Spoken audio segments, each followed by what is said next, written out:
Hello everyone. So in this video I'm going to explain the topic GST Council, and this topic relates to Unit 1 Introduction to GST.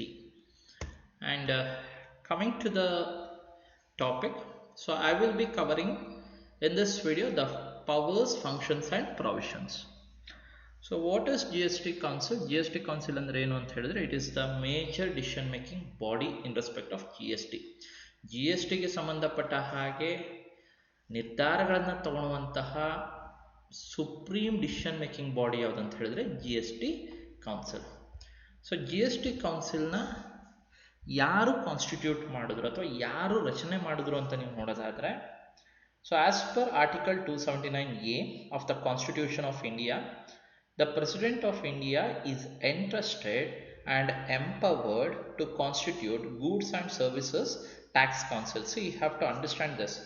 Now GST has been introduced, and last 3 years in the GST we are following the rules and regulations of GST.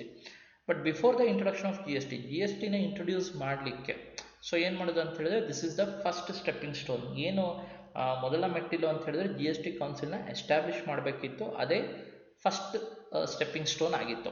So ಈಗ GST ಕೌನ್ಸಿಲ್ನ establish ಮಾಡೋಕ್ಕೆ ಅಥವಾ ರಚನೆ ಮಾಡೋಕ್ಕೆ the constitution of India, so ಅದರಲ್ಲಿರುವ article 279A ಅದು ಪ್ರೆಸಿಡೆಂಟಿಗೆ power ಕೊಟ್ಟಿತ್ತು. ಏನಂತ ಹೇಳಿದ್ರೆ, to constitute or to establish GST council. So accordingly president ಏನು ಮಾಡ್ತಾರೆ ಅಂತ ಹೇಳಿದ್ರೆ, ಆನ್ 15 ಸೆಪ್ಟೆಂಬರ್ 2016ಗೆ he constituted the GST council. GST ಕೌನ್ಸಿಲ್ನ ರಚನೆ ಮಾಡ್ತಾರೆ.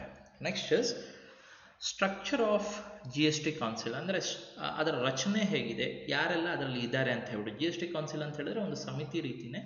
ಸೊ ಅದರಲ್ಲಿ ಕೂಡ ಚೇರ್ಮನ್ ಅಥವಾ ಚೇರ್ಪರ್ಸನ್, ವೈಸ್ ಚೇರ್ಪರ್ಸನ್ ಈ ರೀತಿ ಎಲ್ಲ ಬರ್ತಾರೆ, ಯಾರೆಲ್ಲ ಅಂತ ಬಿಟ್ಟು.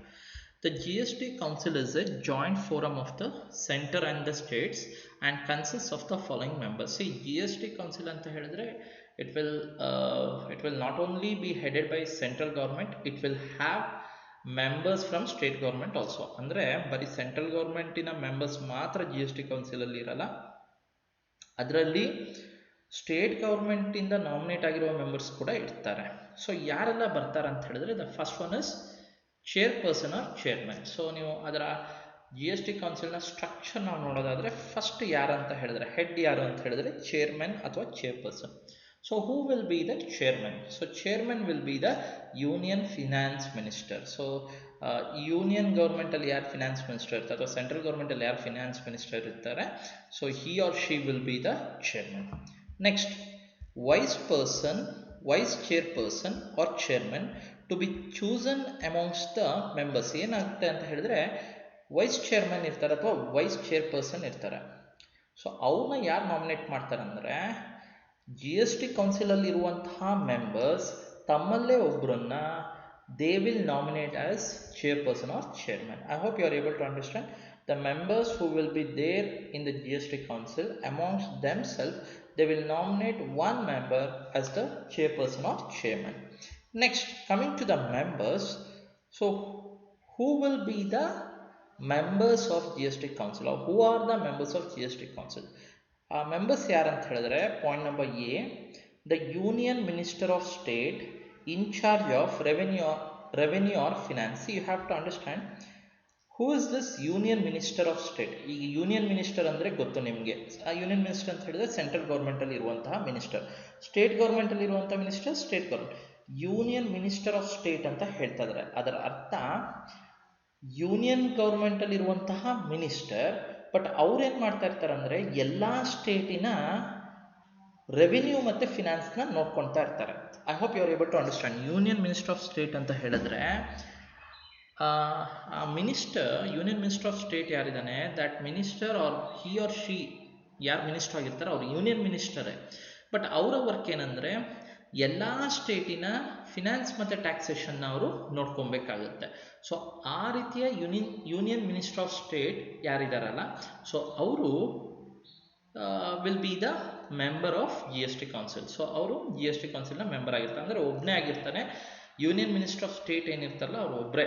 ಅವರ ಕೆಲಸ ಏನಂದರೆ he will look after the taxation or finance of all the states. ಏನೆಲ್ಲ ಯಾವುದೆಲ್ಲ ಸ್ಟೇಟ್ಸ್ ಇದೆ ಅದರೆಲ್ಲ ಫಿನಾನ್ಸ್ ಮತ್ತು ಟ್ಯಾಕ್ಸೇಷನ್, ರೆವೆನ್ಯೂ ಅಥವಾ ಫಿನಾನ್ಸಿನ ಬಗ್ಗೆ ಅವರು ನೋಡ್ಕೊಳ್ತಾ ಇರ್ತಾರೆ. ಸೊ ಅವ್ರು ಹೇಗೆ ಅಂದರೆ ಲೈಕ್ ಎ ಮಿಡ್ಲ್ ಮ್ಯಾನ್, ಈ ಕಡೆ ಯೂನಿಯನ್ ಫಿನಾನ್ಸ್ ಮಿನಿಸ್ಟರ್ ಮಧ್ಯೆ ಅವರು ಇರ್ತಾರೆ. ಹಾಗೆ ಪ್ರತಿ ಸ್ಟೇಟಲ್ಲೂ ಫಿನಾನ್ಸ್ ಮಿನಿಸ್ಟರ್ ಇರ್ತಾರೆ. ಸೊ ಅವ್ರ ಮಧ್ಯೆ ಯೂನಿಯನ್ ಫಿನಾನ್ಸ್ ಮಿನಿಸ್ಟರ್ ಮತ್ತು ಪ್ರತಿ ಸ್ಟೇಟಲ್ಲಿರುವಂಥ ಫಿನಾನ್ಸ್ ಮಿನಿಸ್ಟರ್ ಮಧ್ಯೆ ಇರೋದು ಯಾರು ಅಂತ ಹೇಳಿದ್ರೆ ಯೂನಿಯನ್ ಮಿನಿಸ್ಟರ್ ಆಫ್ ಸ್ಟೇಟ್.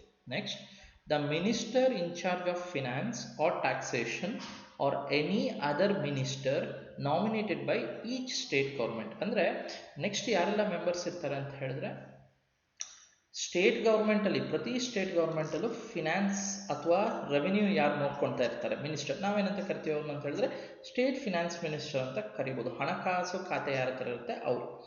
ಈಗ ಪ್ರತಿ ಸ್ಟೇಟಲ್ಲೂ ಫಿನಾನ್ಸ್ ಮಿನಿಸ್ಟರ್ ಇರ್ತಾರೆ ಅಥವಾ ರೆವೆನ್ಯೂ ಮಿನಿಸ್ಟರ್ ಇರ್ತಾರೆ. ಸೊ ಪ್ರತಿಯೊಬ್ಬ ಅಂದರೆ ಎಲ್ಲ ಸ್ಟೇಟಿನ ಫಿನಾನ್ಸ್ ಮಿನಿಸ್ಟರ್ ಅಥವಾ ರೆವೆನ್ಯೂ ಮಿನಿಸ್ಟರ್, ಹಣಕಾಸು ಖಾತೆನ ಯಾರು ನೋಡ್ಕೊಳ್ತಿರ್ತಾರೆ ಅವರೆಲ್ಲರೂ ಕೂಡ GST ಕೌನ್ಸಿಲ್ನ ಮೆಂಬರ್ ಆಗಿರ್ತಾರೆ. ಅಥವಾ ಬೇರೆ ಯಾರು ಮೆಂಬರ್ಸ್, ಈಗ ಚೀಫ್ ಮಿನಿಸ್ಟರ್ ಏನು ಮಾಡ್ಬೋದು ಅಂತ ಹೇಳಿದ್ರೆ, ಈಗ ಫಿನಾನ್ಸ್ ಅಥವಾ ಹಣಕಾಸಿಗೆ ಸಂಬಂಧಪಟ್ಟಾಗೆ ಚೀಫ್ ಮಿನಿಸ್ಟರ್ ತಮ್ಮಲ್ಲೇ ಆ ಖಾತೆ ಉಳಿಸ್ಕೊಂಡಿದ್ದೆ ಆದರೆ ಅವಾಗ ಏನು ಮಾಡ್ಬೋದು ಅಂತ ಹೇಳಿದ್ರೆ, he can nominate other minister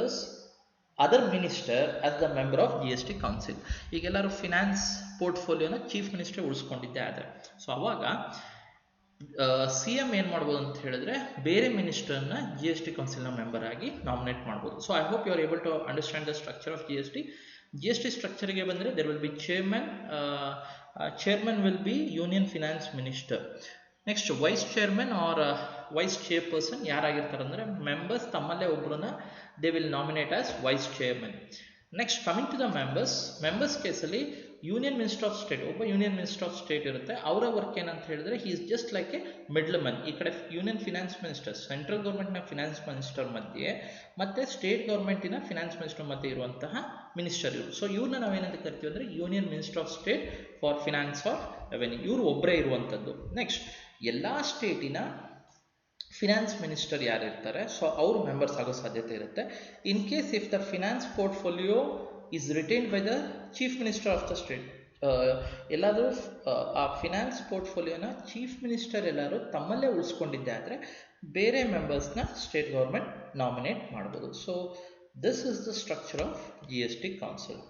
and next is functions of the GST council. ಅಂದರೆ GST ಕೌನ್ಸಿಲ್ನ ಫಂಕ್ಷನ್ಸ್ ಏನು ಅಂತ ನಾವು ನೋಡೋದಾದರೆ, first one, fixation of taxes, cesses and surcharges levied by the center, states and local bodies which may be subsumed in the GST. ನೋಡಿ, ಈಗ ನಮಗೆ ಗೊತ್ತು around 17 indirect taxes which were levied by central and state governments have been subsumed or integrated in GST. ಅಂದರೆ GST ಅಂಡರಲ್ಲಿ ಹಿಂದಿನ 17 indirect taxes ಏನಿತ್ತು, central government Levi ಮಾಡ್ತಿತ್ತು, state government Levi ಮಾಡ್ತಿತ್ತು, ಅಂತಹ ಟ್ಯಾಕ್ಸಸ್ನ GST ಮರ್ಜ್ ಮಾಡ್ಕೊಂಡಿದೆ ಅಂತ ಹೇಳ್ಬಿಟ್ಟು. ಬಟ್ ರೈಟ್ ನಾವು ಓಕೆ, ಇದ್ರಕ್ಕಿಂತ ಹಿಂದೆ ಅಂದರೆ ಇನ್ನೂ ಈ GSTಗೆ ಸಂಬಂಧಪಟ್ಟಾಗ ಯಾವುದೂ ನಿರ್ಧಾರ ತಗೊಂಡಿರಲಿಲ್ಲ. ಈ GST ಕೌನ್ಸಿಲ್ ಎಸ್ಟಾಬ್ಲಿಷ್ ಮಾಡಿದ್ದೆ ಯಾವುದಕ್ಕೆ ಅಂತ ಹೇಳಿದ್ರೆ GSTನ ನಾವು ಇಂಪ್ಲಿಮೆಂಟ್ ಮಾಡೋಕ್ಕೆ ನಾವು ಯಾವುದೆಲ್ಲ ಕೆಲಸಗಳನ್ನು ನಿರ್ವಹಿಸಬೇಕು ಅಂತ ಹೇಳ್ಬಿಟ್ಟು. That is what the functions of GST council. The first one is fixation of taxes. ಅಂದರೆ ಯಾವ ಟ್ಯಾಕ್ಸಸ್ನ ನಾವು GST ಅಂಡರಲ್ಲಿ ಮರ್ಜ್ ಮಾಡಬೇಕು. Earlier excise duty was there, excise ಡ್ಯೂಟಿನ GST ಅಂಡರಲ್ಲಿ ಮರ್ಜ್ ಮಾಡಿದ್ರು. ಅದೇ ರೀತಿ ಲಾಟ್ರಿ ಟ್ಯಾಕ್ಸ್ ಇತ್ತು, ಸ್ಟೇಟ್ ಗೌರ್ಮೆಂಟ್ ಲೇವಿ ಮಾಡ್ತಾ ಇತ್ತು, KVAT ಅಂತಿತ್ತು, ಇವೆಲ್ಲ GST ಮರ್ಜ್ ಮಾಡಿದ್ರು. ಸೊ ಈ ಎಲ್ಲ ಡಿಸಿಷನ್ಸ್ ತೊಗೊಳೋದು ಯಾವುದು ಅಂತ ಹೇಳಿದ್ರೆ GST ಕೌನ್ಸಿಲ್ ತೊಗೊಬೇಕಾಗಿರುತ್ತೆ, ಅದು ತೊಗೊಂಡಿದೆ ಈಗ. ಹಾಗೆ what type of cesses are to be integrated in GST ಅಂದರೆ GSTಲಿ ಯಾವುದೆಲ್ಲ ಸೆಸಸ್ನ ನಾವು ಮರ್ಜ್ ಮಾಡಬೇಕು, ಸರ್ಚಾರ್ಜಸ್ ಯಾವುದೆಲ್ಲ ಸರ್ಚಾರ್ಜಸ್ನ ನಾವು ಮರ್ಜ್ ಮಾಡಬೇಕಾಗುತ್ತೆ. ಸೊ ಇದರ ಬಗ್ಗೆ ಡಿಸಿಷನ್ಸ್ ತೊಗೊಳುವಂಥದ್ದು ಯಾವುದು ಅಂತ ಹೇಳಿದ್ರೆ GST council takes the decision. Next, framing provisions where goods and services which may be subjected to or exempted from GST. ಯಾವುದೆಲ್ಲ ಗೂಡ್ಸ್ ಅಥವಾ ಸರ್ವಿಸಸ್ ಮೇಲೆ GSTನ ಚಾರ್ಜ್ ಮಾಡಬೇಕು, and what type of goods or services are to be exempted from G S T. So ಇದಕ್ಕೆ ಸಂಬಂಧಪಟ್ಟಾಗ decisions ಯಾರು ತಗೊಳ್ತಾರೆ ಅಂದರೆ ಜಿ ಎಸ್ ಟಿ ಕೌನ್ಸಿಲ್ ತಗೊಳುತ್ತೆ. ಈಗ ಕೆಲವೊಂದು ಪ್ರಾಡಕ್ಟ್ಸ್ನ ಜಿ ಎಸ್ ಟಿಯಿಂದ ಹೊರಗಿಟ್ಟಿದ್ದಾರೆ. Few products have been kept outside the purview of G S T, like petroleum products ಆಗಿರ್ಬೋದು, crude oil, diesel, aviation turbine fuel, ಹಾಗೆ ಇವೆಲ್ಲದೂ ಏನಾಗಿದೆ ಅಂತ ಹೇಳಿದ್ರೆ and alcoholic liquor for human consumption, these have been kept outside the purview of G S T, G S ಟಿಯಿಂದ ಹೊರಗಿಟ್ಟಿದ್ದಾರೆ. So ಇದೆಲ್ಲ ಡಿಸಿಷನ್ಸ್ನ ತಗೊಳ್ಳುವಂಥದ್ದು ಯಾವುದಂದ್ರೆ G S T council. So on which products the G S T is to be levied and on which are ಅಥವಾ ಯಾವ products G S ಟಿಯಿಂದ exempt ಮಾಡಬೇಕು, ಇದೆಲ್ಲ ಡಿಸಿಷನ್ ತಗೊಳ್ಳೋದು G S T council. Next model G S T laws, principles of levy, apportionment of IGST and principles that govern the place of supply. See model GST laws, model GST laws ಅಂತ ಹೇಳಿದ್ರೆ see ಈಗ ನಾವು I can just generalize ಮಾಡಬಹುದು. ಈಗ intra state supply ಆದರೆ, intra state ಅಂತ ಹೇಳಿದ್ರೆ within the state supply ಆಯಿತು ಅಂತ ಹೇಳಿದ್ರೆ ಅವಾಗ ಏನಾಗುತ್ತೆ ಅಂತ ಹೇಳಿದ್ರೆ CGST and SGST are applicable. ಈಗ ಡೀಲರ್ ಬೈಯರ್ ಈಗ ಕಾರ್ಕಳದವನು, ಸೆಲ್ಲರ್ ಬೆಳಗಾಮೋನು ಅಂತ ತಿಳ್ಕೊಳ್ಳಿ. Seller is in Belgaum and buyer is in Karkala. So ಅಲ್ಲಿಗೆ ಬೋತ್ ಆಫ್ ದಮ್ ಬಯರ್ ಮತ್ತು ಸೆಲ್ಲರ್ ಇಬ್ಬರು ಕೂಡ ಎಲ್ಲಿದ್ದಾರೆ ಅಂತ ಹೇಳಿದ್ರೆ ವಿದಿನ್ ದ ಸ್ಟೇಟ್ ಇದ್ದಾರೆ. ಹಾಗಾಗಿ ಜಿ ಎಸ್ ಟಿ ಅಪ್ಲೈ ಆಗುತ್ತೆ. ಬಟ್ ಜಿ ಎಸ್ ಟಿಲಿ ಯಾವ್ದು ಅಪ್ಲೈ ಆಗುತ್ತೆ ಅಂದರೆ CGST ಮತ್ತು SGST. ಹೇಗೆ ಅಂತ ಹೇಳಿದ್ರೆ ಈಗ 1000 ವರ್ತ್ ಗೂಡ್ಸ್ನ ಪರ್ಚೇಸ್ ಮಾಡಿ ಅಂತ ತಿಳ್ಕೊಳ್ಳಿ ಕಾರ್ಕಳ ಡೀಲರ್, ಅದ್ರ ಮೇಲೆ GST 28% ಅಂತ ತಿಳ್ಕೊಳ್ಳಿ. ಈಗ ಯಾವ ಜಿ ಎಸ್ ಟಿ ಅಪ್ಲೈ ಆಗುತ್ತೆ ಅಂದರೆ CGST ಮತ್ತು SGST ಅಪ್ಲೈ ಆಗುತ್ತೆ on the intra state supply. ಈಗ 28% GST ಅಂತ ಹೇಳಿದ್ರೆ CGST ಎಷ್ಟು ಅಂತ ಹೇಳಿದ್ರೆ 14%, SGST ಎಷ್ಟು ಅಂದರೆ 14%. ಈ ರೀತಿ GST ಬೈಫರ್ಕೇಟ್ ಆಗುತ್ತೆ. ಯಾವಾಗ ಅಂತ ಹೇಳಿದ್ರೆ when the supply takes place within the state, when the supply takes place across the states, ಒಂದು ರಾಜ್ಯದಿಂದ ಇನ್ನೊಂದು ರಾಜ್ಯಕ್ಕೆ ಎಲ್ಲಾದರೂ ಸೇಲ್ ಮಾಡಿದ್ರೆ, ಈಗ say for example Karkala dealer sold goods to Kerala dealer, you assume Karkala dealer ಅದನ್ನು ಕೇರಳ ಡೀಲರಿಗೆ ಸೇಲ್ ಮಾಡಿದ. ಸೊ ಅವಾಗ CGST SGST ಅಪ್ಲೈ ಆಗಲ್ಲ, IGST ಅಪ್ಲೈ ಆಗುತ್ತೆ. ಈ ಇಂಟ್ರಾ ಸ್ಟೇಟ್ ಸಪ್ಲೈ ಆದಾಗ CGST is levied by central government, central government levy ಮಾಡುತ್ತಾರೆ. SGST ಯಾರು ಲೇವಿ ಮಾಡ್ತಾರೆ ಅಂದರೆ ಆ ಸ್ಟೇಟ್ ಅವರು. ಈಗ ಕರ್ನಾಟಕದೊಳಗೆ ಸೇಲ್ ಆಯ್ತು ಅಂದರೆ SGST ಲೇವಿ ಮಾಡೋದು ಕರ್ನಾಟಕದವರು. But across the state supply ಆದಾಗ, ಇಂಟ್ರಾ ಸ್ಟೇಟ್ ಸಪ್ಲೈ ಆದಾಗ IGST will be levied. So IGST ಯಾರು ಲೇವಿ ಮಾಡುತ್ತೆ ಅಂದರೆ ಸೆಂಟ್ರಲ್ ಗೌರ್ಮೆಂಟ್ ಲೇವಿ ಮಾಡುತ್ತೆ. ಹಾಗೆ you have to understand this concept. ಈಗ ಕಾರ್ಕಳ ಡೀಲರ್ ಆದವನು ಕೇರಳ ಡೀಲರಿಗೆ ಗೂಡ್ಸ್ನ ಸಪ್ಲೈ ಮಾಡ್ದ ಅಂತ ತಿಳ್ಕೊಳ್ಳಿ. Karkala dealer sold goods to Kerala dealer. ನಾವು both of them are of different states, ಬೇರೆ ಬೇರೆ ಸ್ಟೇಟ್ ಅವರು. ಅಲ್ಲಿಗೆ supply to place across the states, ಒಂದು ರಾಜ್ಯದಿಂದ ಇನ್ನೊಂದು ರಾಜ್ಯಕ್ಕೆ. ಸೊ ಇದು ಇಂಟ್ರಾ ಸ್ಟೇಟ್ ಅಲ್ಲ, ಇಂಟರ್ ಸ್ಟೇಟ್ ಆಗುತ್ತೆ. ಇಂಟರ್ ಸ್ಟೇಟ್ ಕೇಸಲ್ಲಿ IGST ಅಪ್ಲೈ ಆಗುತ್ತೆ. IGST stands for integrated goods and services tax. GST rate 28% ಅಂತ ತಿಳ್ಕೊಳ್ಳಿ. ಈಗ ಇಂಟರ್ ಸ್ಟೇಟ್ ಆಗಿರೋದ್ರಿಂದ GST ಯಾವ ಟೈಪ್ ಅಪ್ಲೈ ಆಗುತ್ತೆ ಅಂದರೆ IGST ಅಪ್ಲೈ ಆಗುತ್ತೆ. ಸೊ IGST ಎಷ್ಟು ಅಂದರೆ 28%. ಯಾಕಂದರೆ ಇದೇ ಇಂಟ್ರಾ ಸ್ಟೇಟ್ ಆಗಿದ್ರೆ, ರಾಜ್ಯದೊಳಗೆ ಆಗಿದ್ದರೆ ಅವಾಗ CGST SGST 14 ಅಂತ ಡಿವೈಡ್ ಆಗ್ತಿತ್ತು ಅಥವಾ ಬೈಫರ್ಕೇಟ್ ಆಗ್ತಿತ್ತು. ಅಕ್ರಾಸ್ ದ ಸ್ಟೇಟ್ ಆದಾಗ GST ರೇಟ್ 18% ಅಂತ ಹೇಳಿದ್ರೆ ಒಂದೇ ರೀತಿಯ ಟ್ಯಾಕ್ಸ್ ಅಪ್ಲೈ ಆಗೋದು, ಅದು ಯಾವುದು ಅಂತ ಹೇಳಿದ್ರೆ IGST. ಸೊ 1000 ಮೇಲೆ 28% ಅಂತ ಹೇಳಿದ್ರೆ so it will be 280 rupees ಆಗುತ್ತೆ ಸ್ಟೂಡೆಂಟ್ಸ್. ಸೊ IGST ಎಷ್ಟು ಬರುತ್ತೆ ಅಂದರೆ 280 ರೂಪೀಸ್. ಈಗ ಆ ಟ್ಯಾಕ್ಸ್ ಏನು ಮಾಡುತ್ತೆ ಅಂದರೆ ಸೆಂಟ್ರಲ್ ಗೌರ್ಮೆಂಟ್ ಕಲೆಕ್ಟ್ ಮಾಡುತ್ತೆ. ಯಾವುದೋ IGSTನ ಕಲೆಕ್ಟ್ ಮಾಡೋದು ಸೆಂಟ್ರಲ್ ಗೌರ್ಮೆಂಟ್. ನೆಕ್ಸ್ಟ್ ಆ ಸೆಂಟ್ರಲ್ ಗೌರ್ಮೆಂಟ್ ಏನು ಮಾಡುತ್ತೆ ಅಂದರೆ ಆ ಟ್ಯಾಕ್ಸ್ನ ಯಾವ ಸ್ಟೇಟಿಗೆ ಕೊಡ್ತಾರೆ ಅಂತ ಹೇಳ್ಬಿಟ್ಟು, because IGST will B collected by the central government. ಇಲ್ಲಿ ಸೆಂಟ್ರಲ್ ಗೌರ್ಮೆಂಟಿಂದ ಯಾವುದೇ ರೀತಿಯಾದ ಇಲ್ಲಿ ಇನ್ವಾಲ್ವ್ಮೆಂಟ್ ಇಲ್ಲ. ಕರ್ನಾಟಕ ಸ್ಟೇಟಿಂದ ಕೇರಳ ಸ್ಟೇಟಿಗೆ ಗೂಡ್ಸ್ ಮೂವ್ ಆಗಿರುವಂಥದ್ದು. So central government IGST collect ಮಾಡಿ ಯಾರಿಗೆ ಆ ಟ್ಯಾಕ್ಸ್ನ ಕೊಡ್ತಾರೆ ಅಂತ ಹೇಳಿದ್ರೆ ಟು ದ ಕನ್ಸಂಪ್ಷನ್ ಸ್ಟೇಟ್. ಆ ಗೂಡ್ಸ್ ಎಲ್ಲಿ ಕನ್ಸ್ಯೂಮ್ ಆಯಿತು ಅಥವಾ ಅಲ್ಟಿಮೇಟಾಗಿ ಎಲ್ಲಿ ರೀಚ್ ಆಯಿತು ಅವರಿಗೆ ಸೇರುತ್ತೆ. ಸೊ ಎಲ್ಲಿಗೆ ಗೂಡ್ಸ್ ಹೋಗಿದ್ದು ಕೇರಳಕ್ಕೆ. ಸೊ IGST 28% ಕಲೆಕ್ಟ್ ಮಾಡಿದ್ದು ಸೆಂಟ್ರಲ್ ಗೌರ್ಮೆಂಟ್, ಅದರ ಸ್ವಲ್ಪ ಪೋರ್ಷನ್ ಕೇರಳ ಗೌರ್ಮೆಂಟಿಗೆ ಹೋಗುತ್ತೆ. So in this way IGST is limit. So ಇದಕ್ಕೆಲ್ಲ ಡಿಸಿಷನ್ಸ್ ಯಾರು ತಗೊಳ್ತಾರೆ ಅಂತ ಹೇಳಿದ್ರೆ GST ಕೌನ್ಸಿಲ್ ತಗೊಳುತ್ತೆ. ಹಾಗೆ principles that govern the place of supply. Place of supply ಅಂತ ಒಂದು ಕಾನ್ಸೆಪ್ಟ್ ಬರುತ್ತೆ, ಮುಂದಿನ ಒಂದು ಚಾಪ್ಟರ್ ಬರುತ್ತೆ. But place of supply, say for example place of supply ಹೇಗೆ ಡಿಸೈಡ್ ಮಾಡ್ತೀವಿ ಅಂದರೆ, ಈಗ buyer and seller, if both of them are from the same state, ಒಂದೇ ಸ್ಟೇಟಲ್ಲೇ ಸಪ್ಲೈ ಆಗಿದೆ ಅಂತ ಹೇಳಿದ್ರೆ, ಬೈಯರ್ ಕಾರ್ಕಳದವನು, ಸೆಲ್ಲರ್ ಬೆಳಗಾಮವನು ಅಂತ ಹೇಳಿದ್ರೆ it is intra state. So this is the rule stated under place of supply. Place of ಸಪ್ಲೈಲಿಂದ intra state ಅಂತ ಹೇಳ್ತಾರೆ. ಅದೇ ರೀತಿ ಒಂದು ರಾಜ್ಯದಿಂದ ಇನ್ನೊಂದು ರಾಜ್ಯಕ್ಕೆ ಹೋದರೆ inter state. The decisions regarding all this will be taken by GST Council. Next, fixation of threshold limit of turnover below which goods and services may be exempted from GST. So you might be knowing, in my previous video while explaining the regular scheme under GST, I had explained the threshold limit. Threshold limit anta ಹೇಳ್ಬಿಟ್ಟು ನಾನು ನಿಮಗೆ ಏನು ಮಾಡಿದ್ದೆ ಅಂತ ಹೇಳಿದ್ರೆ ನಾನು ನಿಮಗೆ explain ಮಾಡಿದ್ದೆ. I hope you are able to remember that.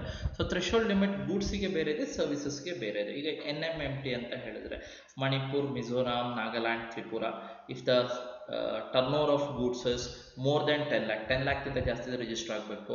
ಆಮ್ಸ್ಟ್ಯೂ ಅಂತ ಹೇಳ್ಬಿಟ್ಟು ಅರುಣಾಚಲ್ ಪ್ರದೇಶ್, ಮೇಘಾಲಯ, ಪುದುಚೇರಿ, ಇಲ್ಲಿ ಅಬೌವ್ 20 lakh ಇದ್ದರೆ ರಿಜಿಸ್ಟರ್ ಆಗಬೇಕು. ಅದರ್ ಸ್ಟೇಟ್ಸ್ ಆದರೆ 40 lakh ಗಿಂತ ಎಕ್ಸೀಡ್ ಆದರೆ ರಿಜಿಸ್ಟರ್ ಆಗಬೇಕು ಗೂಡ್ಸಿಗೆ. ಸರ್ವಿಸಸ್ಗೆ ಕೂಡ ಅದೇ ರೀತಿಯಾದ ಥ್ರೆಶೋಲ್ಡ್ ಲಿಮಿಟ್ ಇದೆ. ಸೊ ಆ ಥ್ರೆಶೋಲ್ಡ್ ಲಿಮಿಟ್ಗಿಂತ ಕಡಿಮೆ ಇದ್ದರೆ ಜಿ ಎಸ್ ಟಿ ಅಂದರೆ ರಿಜಿಸ್ಟರ್ ಆಗಬೇಕಂತ ಇಲ್ಲ. So regarding this also the decisions are taken by GST Council. Fixation of rates including floor rates with bands of GST. Yes, fixation of rates ಅಂತ ಹೇಳಿದ್ರೆ, C in case of regular scheme 0%, 5%, 12%, 18%, 28% ಅಂತ ಹೇಳ್ಬಿಟ್ಟು rates ಇದೆ. So ಈ ರೇಟ್ಸ್ನ fix ಮಾಡುವಂಥದ್ದು GST council ಆಗಿರುತ್ತೆ. Next, fixation of special rates to raise additional resources during any natural calamity. See this clause has been ಅಥವಾ ಇದು ಕೂಡ ಒಂದು GST ಕೌನ್ಸಿಲ್ನ ಫಂಕ್ಷನ್. ಏನು ಅಂತ ಹೇಳಿದ್ರೆ, ಎಲ್ಲಾದರೂ ನ್ಯಾಚುರಲ್ ಕ್ಯಾಲಾಮಿಟಿ ಆಯಿತು ಅಂತ ತಿಳ್ಕೊಳ್ಳಿ ಸ್ಟೂಡೆಂಟ್ಸ್. ಅಂದರೆ ಏನೋ ನೈಸರ್ಗಿಕ ವಿಕೋಪ ಆಯಿತು, ಫ್ಲಡ್ ಆಯಿತು, ಅಥವಾ ಬರ ಬಂತು ಅಂತ ಹೇಳಿದ್ರೆ, ಡ್ರಾಟ್ ಆಯಿತು ಅಂತ ತಿಳ್ಕೊಳ್ಳಿ. ಬರ ಎಲ್ಲ ಕಡೆನೂ ಏನೋ ಆಹಾರ ಸಿಗ್ತಾಯಿಲ್ಲ, ಈ ರೀತಿಯೆಲ್ಲ ಸಮಸ್ಯೆಗಳನ್ನು ರಾಜ್ಯಗಳು ಫೇಸ್ ಮಾಡಿದ್ರೆ, ಸೊ ಅವಾಗ ಏನು ಮಾಡ್ಬೋದು ಅಂತ ಹೇಳಿದ್ರೆ, ಅಡಿಷ್ನಲ್ ರಿಸೋರ್ಸ್ನ ರೈಸ್ ಮಾಡೋಕ್ಕೆ ಸ್ಪೆಷಲ್ GST ರೇಟ್ನ ಅಥವಾ ಸ್ಪೆಷಲ್ ರೇಟ್ಸ್ನ ಇಂಪೋಸ್ ಮಾಡೋ ಸಾಧ್ಯತೆ ಇರುತ್ತೆ. ಸೇ for example, give an example, ಕೇರಳದಲ್ಲಿ ಫ್ಲಡ್ ಆಯಿತು. ಈ ಕೇರಳದಲ್ಲಿ ಫ್ಲಡ್ ಆದವಾಗ ಕೇರಳ ಗೌರ್ಮೆಂಟ್ ಏನು ಮಾಡ್ತು ಅಂತ ಹೇಳಿದ್ರೆ, it requested GST council to increase GST on that. ಅಂದರೆ Kerala government requested GST council that we are going to increase the GST rate on cigarettes ಅಂತ ರಿಕ್ವೆಸ್ಟ್ ಮಾಡ್ತು. ಸೊ GST ಕೌನ್ಸಿಲ್ ಏನು ಮಾಡ್ತು ಅಂತ ಹೇಳಿದ್ರೆ, it agreed for the request of the Kerala government. ಅಂದರೆ Kerala government ಏನು ಹೇಳ್ತು ಅಂತ ಹೇಳಿದ್ರೆ, ಫ್ಲಡ್ನ ಲಾಸ್ನ ನಮ್ಗೆ ಕವರಪ್ ಮಾಡಲಿಕ್ಕೆ ಸಿಗರೇಟ್ ಮೇಲೆ ಏನು GST ಇದೆ ಅದನ್ನ ರೈಸ್ ಮಾಡ್ತೀವಿ, ಇನ್ಕ್ರೀಸ್ ಮಾಡ್ತೀವಿ ಅಂತ ಹೇಳ್ಬಿಟ್ಟು ಒಂದು ಪ್ರಪೋಸಲ್ನ GST ಕೌನ್ಸಿಲ್ ಮುಂದೆ ಇಡ್ತು. ಕೌನ್ಸಿಲ್ ಎಗ್ರಿ ಮಾಡ್ತು. ಸೊ ಸಿಗರೇಟ್ ಮೇಲೆ GST ರೇಟ್ನ ಇನ್ಕ್ರೀಸ್ ಮಾಡ್ತು. So for what purpose the GST rate on cigarettes var increase ಅಥವಾ ವಾಸ್ ಇನ್ಕ್ರೀಸ್? ಯಾಕೆ ಇನ್ಕ್ರೀಸ್ ಮಾಡಿದ್ದು ಅಂತ ಹೇಳಿದ್ರೆ, ಫ್ಲಡ್ ಆಗಿತ್ತು, ಆ ಲಾಸ್ನ ಕವರಪ್ ಮಾಡೋಕ್ಕೆ ದ ಕೇರಳ ಗೌರ್ಮೆಂಟ್ ರಿಕ್ವೆಸ್ಟ್ ಮಾಡ್ತು. See this is an example for fixation of special rates in order to raise resources for any loss covered loss incurred by natural calamity ಅಂತ ಹೇಳಿದ್ರೆ, ನೈಸರ್ಗಿಕ ವಿಕೋಪದಿಂದ ಏನಾದ್ರು ಲಾಸ್ ಆಗಿದೆ ಆದರೆ ಆ ಲಾಸ್ನ ಕವರಪ್ ಮಾಡಲಿಕ್ಕೆ ಎಲ್ಲಾದರೂ ಅಡಿಷ್ನಲ್ ಸೋರ್ಸ್ ಬೇಕು ಅಥವಾ ಹೆಚ್ಚು ಹಣ ಬೇಕು ಅಂತ ಹೇಳಿದ್ರೆ, ಅವಾಗ ಯಾವುದೇ ಒಂದು ಗೌರ್ಮೆಂಟ್ ಆಗಿರ್ಬೋದು, ಸ್ಟೇಟ್ ಗೌರ್ಮೆಂಟ್ ಆಗಿರ್ಬೋದು, GST ಕೌನ್ಸಿಲ್ನ ರಿಕ್ವೆಸ್ಟ್ ಮಾಡಿದ್ದೆ ಆದರೆ, ಸೊ ಅವಾಗ GST ಕೌನ್ಸಿಲ್ಗೆ ಆ ಪವರ್ ಇದೆ. ನೀವು ರೈಸ್ ಮಾಡಿ ಅಂತ ಹೇಳ್ಬಿಟ್ಟು ಅದನ್ನ ನಿರ್ಧಾರ ತಗೊಳ್ಳಿಕ್ಕೆ GST ಕೌನ್ಸಿಲ್ಗೆ ಪವರ್ ಇದೆ. The same way, framing special provision with respect of special category States. North eastern States ಇದೆ. ಈಗ ನಿಮಗೆ ಮಿಜೋರಾಂ ಆಗಿರ್ಬೋದು, ಮಣಿಪುರ ಆಗಿರ್ಬೋದು, ತ್ರಿಪುರ ಆಗಿರ್ಬೋದು, ಇವ್ರನ್ನೆಲ್ಲ ನಾವೇನಂತ ಕರಿತೇವೆ north eastern States. They are called as, ಅಥವಾ ಹಿಲ್ಲಿ ರೀಜನ್ಸ್ ಅವೆಲ್ಲ. ಅಲ್ಲಿ ಯಾರು ಹೋಗ್ಬಿಟ್ಟು ನೀವು ಬಿಸ್ನೆಸ್ ಯೂನಿಟ್ನ ಎಸ್ಟಾಬ್ಲಿಷ್ ಮಾಡೋದಾಗಲಿ, because the geographical location is like that only. So ಯಾಕಂದರೆ ಅಲ್ಲಿ ಸ್ವಲ್ಪ ಕಷ್ಟ ಆಗುತ್ತೆ ಬಿಸ್ನೆಸ್ ಮಾಡುವಂಥದ್ದಾಗಲಿ, ಅಥವಾ ಅಲ್ಲಿ ಯಾವುದೇ ರೀತಿಯಾದ ಬಿಸ್ನೆಸ್ನ ಸೆಟಪ್ ಮಾಡೋದಿದ್ರೂ ಕಷ್ಟ ಆಗುತ್ತೆ. ಸೊ ಹಾಗಾಗಿ ಏನಾಗುತ್ತೆ ಅಂದರೆ ಅಲ್ಲೆಲ್ಲ ಇಫ್ ಯು ಸಿ ದೆ ಅಲ್ಲೆಲ್ಲ ಇಂಡಸ್ಟ್ರೀಸ್ ಕಡಿಮೆ. ನಾರ್ತ್ ಈಸ್ಟರ್ನ್ ಸ್ಟೇಟ್ಸಲ್ಲಿ ಇಂಡಸ್ಟ್ರೀಸ್ ಅಥವಾ ದೊಡ್ಡ ಪ್ರಮಾಣದಲ್ಲಿ ಬೇರೆ ಬೇರೆ ನಿಮ್ಮ ಸ್ಟೇಟ್ಸಲ್ಲಿ ನೋಡಿದಂಗೆ ಆಂಧ್ರ, ತಮಿಳುನಾಡು, ಕರ್ನಾಟಕದಲ್ಲಿ ಇದ್ದಂಗೆ ಅಲ್ಲೆಲ್ಲ ಇಂಡಸ್ಟ್ರೀಸ್ ಇಲ್ಲ. ಒಂದು ದ ಜಿಯೋಗ್ರಫಿಕಲ್ ಲೊಕೇಶನ್ ಒಂದಾದರೆ ಇಲ್ಲಿ ರೀಜನ್ಸ್ ಆಗಿರುತ್ತೆ. ಹಾಗೆ ಅಲ್ಲಿಯ ವಾತಾವರಣ ಕೂಡ it is not favourable for certain businesses. So ಈಗ ಅವರ ಕೇಸಲ್ಲಿ ಆ ರೀತಿ ಸ್ಟೇಟ್ಸ್ನ ಸ್ಪೆಷಲ್ ಕ್ಯಾಟಗರಿ ಸ್ಟೇಟ್ಸ್ ಅಂತ ಕರೀತಾರೆ. ಯಾವುದಂದ್ರೆ ನಾಗಾಲ್ಯಾಂಡ್, ಮಿಜೋರಾಂ, ಮೇಘಾಲಯ, ಮತ್ತು ತ್ರಿಪುರ, ಪುದುಚೇರಿ, ಅರುಣಾಚಲ್ ಪ್ರದೇಶ್, ಇವೆಲ್ಲ ಸ್ಪೆಷಲ್ ಕ್ಯಾಟಗರಿ ಸ್ಟೇಟ್ಸ್ ಅಂತ ಹೇಳ್ಬಿಟ್ಟು ಇದಕ್ಕೆ ಸಂಬಂಧಪಟ್ಟ ಹಾಗೆ ಏನಾದ್ರು ಪ್ರಾವಿಷನ್ ಮಾಡೋದಿದ್ರೆ, ಸ್ಪೆಷಲ್ ಪ್ರಾವಿಷನ್ ಅಥವಾ ಏನಾದ್ರು ರೂಲ್ಸ್ ಆ್ಯಂಡ್ ರೆಗ್ಯುಲೇಷನ್ಸ್ನ ತರೋದಿದ್ರೆ, ಸೊ ಅದು ಜಿ ಎಸ್ ಟಿ ಕೌನ್ಸಿಲ್ಗೆ ಆ ಪವರ್ ಅಥವಾ ಅದು ತೊಗೊಬೋದು. ಹಾಗೆ designing G S T legislations including rules and notifications, ಅಂದರೆ ಈ ಜಿ ಎಸ್ ಟಿ ರೂಲ್ಸ್ ಒಂದ್ಸತಿ ಫ್ರೇಮ್ ಮಾಡಿದ್ರೆ ಅಲ್ಲಿಗೆ ಫಿನಿಶ್ ಅಂತಲ್ಲ, it is not the end. So every time council meeting ಆಗುತ್ತೆ, ಅಲ್ಲಿ ಡಿಸಿಷನ್ ತೊಗೊತಾರೆ, ಲಾ ಆಗಿ ಅದನ್ನ ಇಂಪ್ಲಿಮೆಂಟ್ ಮಾಡ್ತಾರೆ. So it doesn't mean that once the GST council takes any decision it is final finished. ಮುಂದೆ ಅದನ್ನ ಅಪ್ಡೇಟ್ ಮಾಡೋದಾಗಲಿ ಅಥವಾ ರೂಲ್ನ ಅಮೆಂಡ್ಮೆಂಟ್ ಮಾಡೋದಾಗಲಿ ಅಥವಾ ಅಂದರೆ ಕಾನೂನನ್ನ ತಿದ್ದುಪಡಿ ಮಾಡೋಕ್ಕೆ ಅವಕಾಶ ಇದೆ. ಯಾಕಂದರೆ ಎವ್ರಿ ಟೈಮ್ ಈಗ ಹೇಗೆ ಅದು ಯಾವುದೇ ಲಾ ಆಗಿರ್ಬೋದು, ಟೈಮ್ ಚೇಂಜ್ ಆದಾಗೂ ಅದರ ಆ ಲಾ ಕೂಡ ಚೇಂಜ್ ಮಾಡ್ತಾ ಹೋಗ್ತಾರೆ, ತಿದ್ದುಪಡಿ ಮಾಡ್ತಾ ಹೋಗ್ತಾರೆ, ಅಮೆಂಡ್ಮೆಂಟ್ ಮಾಡ್ತಾ ಹೋಗ್ತಾರೆ. Same thing if any legislation is passed by the G S T, so ಅದನ್ನ ಅಮೆಂಡ್ ಮಾಡುವಂಥದ್ದಾಗಲಿ, ರೂಲ್ಸಲ್ಲಿ ಚೇಂಜಸ್ ತರುವಂಥದ್ದಾಗಲಿ, ಸೊ ಅದನ್ನ ಮಾಡ್ಬೋದು ಜಿ ಎಸ್ ಟಿ ಕೌನ್ಸಿಲ್. ಹಾಗೆ ನೋಟಿಫಿಕೇಶನ್ನ ಇಶ್ಯೂ ಮಾಡ್ತಾ ಇರುತ್ತೆ, ಅಂದರೆ ಮಾಹಿತಿನ ಪಬ್ಲಿಕ್ಕಿಗೆ ಕೊಡ್ತಾ ಇರುತ್ತೆ. So these are the functions of G S T council. So in my next video I will be explaining the topic quorum and decision making at GST council. So this will be the next topic of my next video. So the topic is quorum and decision making at GST council. Before that I'll just briefly explain the functions of GST council like a summary.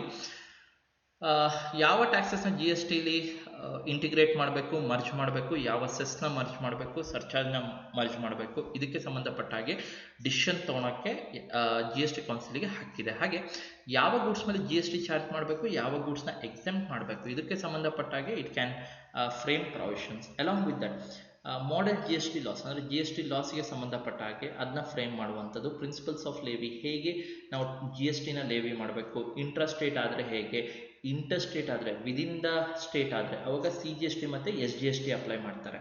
ಅದೇ across the state ಆದರೆ ಒಂದು ರಾಜ್ಯದಿಂದ ಇನ್ನೊಂದು ರಾಜ್ಯಕ್ಕೆ ಎಲ್ಲರೂ goods supply ಆಯಿತು, services supply ಆಯಿತು, ಅವಾಗ I G S T applicable ಆಗುತ್ತೆ. Regarding principles of levy the decisions are framed by G S T council. Along with that how the I G S T is to be apportioned. Apportionment ಅಂತ ಹೇಳಿದ್ರೆ ಈಗ I G S ಟಿನ collect ಮಾಡೋದು central government, ಯಾವುದ್ರ ಮೇಲೆ ಅಂತ ಹೇಳಿದ್ರೆ inter state ಮೇಲೆ, ಅದನ್ನ ಹೇಗೆ ಡಿಸ್ಟ್ರಿಬ್ಯೂಟ್ ಮಾಡ್ಕೊಳೋದು ಅದ್ರ ಬಗ್ಗೆನೂ the decisions are taken by the G S T council. Along with the place of supply, ಅಂದರೆ whether it is interstate or intrastate, import or export. So regarding this the decisions are taken by GST council. Next is threshold limit. For goods there is separate threshold limit, for services there is separate threshold limit. If the turnover is less than the threshold limit, so you need not take the dealer need not take the registration ತಗೋಬೇಕಂತೇನಿಲ್ಲ. ಹಾಗೆ ಇವನ್ on this the decision will be taken by GST council. ಅವರೇ ನಿರ್ಧಾರಗಳನ್ನು ತಗೊಳ್ಳುವಂಥದ್ದು, fix ಮಾಡೋದು, threshold ಲಿಮಿಟ್ನ fix ಮಾಡೋದು GST council.